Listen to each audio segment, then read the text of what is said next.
Hello, xin chào các bạn đã quay trở lại với kênh YouTube Review 5 phút.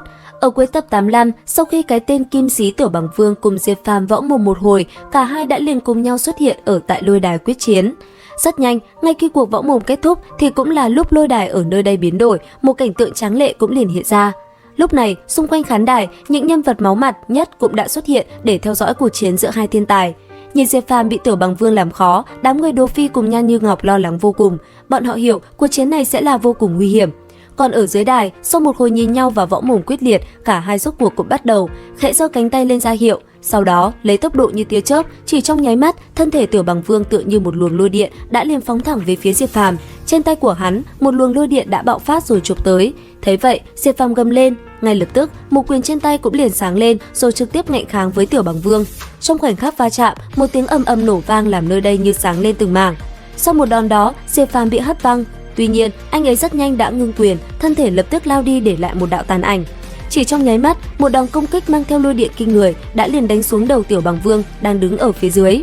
Đúng vào khoảnh khắc hai người va chạm, tên kia thân hình đột nhiên biến mất. Bởi vậy, một quyền của Diệp Phàm đã bị trật nhịp. Tuy nhiên, anh ấy vẫn chưa dừng lại, thân thể cấp tốc di chuyển. Trong không trung, Diệp Phàm lại tiếp tục ngưng quyền đánh về phía đối thủ. Đáng tiếc, tốc độ chính là thế mạnh của Kim Sĩ Tiểu Bằng Vương. Chỉ trong ít giây ngắn ngủi, hắn ta đã tránh né hết được công kích của Diệp Phàm.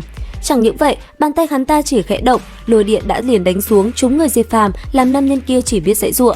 Trong một thoáng vô tình, thân thể Diệp Phàm đã liền bị hắn ta đánh bay lên trời cao, hàng loạt luồng ánh sáng đánh tới như muốn xuyên qua người đối thủ. Đến đây, tên kia vẫn vô cùng ung dung, sau một luồng lôi điện phóng xuống khiến Diệp Phàm như nổ tung, hắn ta đột nhiên ngửa mặt lên trời, gầm lên hét lớn, đồng thời, phía sau lưng hắn, một đôi cánh chim bằng vàng rực đã liền xuất hiện. Ngay lập tức, một đòn công kích khủng bố mang theo những chiếc lông chim như mũi đao đã liền phóng xuống và ập về phía Diệp Phàm. Giờ khắc đó, Diệp Phàm chỉ biết dùng ra màn chắn đón đỡ mà thôi. Công kích của tên kia là quá mạnh, ánh sáng chói lóa không ngừng lóe lên. Bất chợt, vào lúc đó, Diệp Phàm gầm lên một tiếng. Sau đó, bàn tay đột nhiên khua lên, từ trên trời cao, một ngọn núi khổng lồ đã liền ập xuống.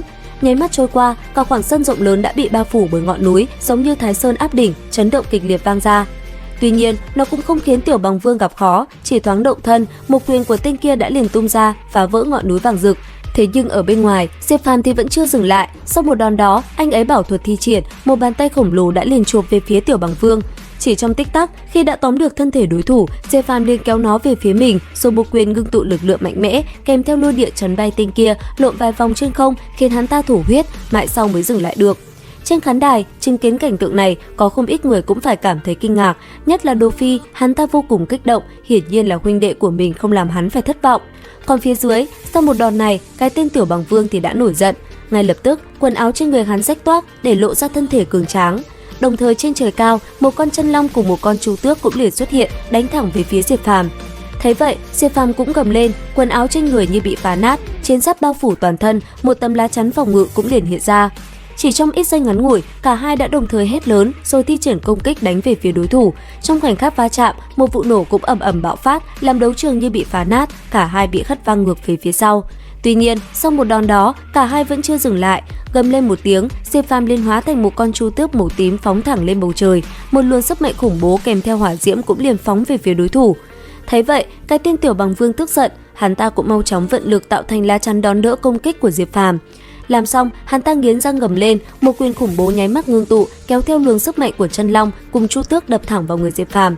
Trong khoảnh khắc va chạm, nơi đây như muốn vỡ ra từng mảnh, một vụ nổ ầm ầm bạo phát, xé tan đấu trường, lôi điện phóng xuống những luồng ánh sáng chói mắt, làm người ta cũng phải kinh hãi.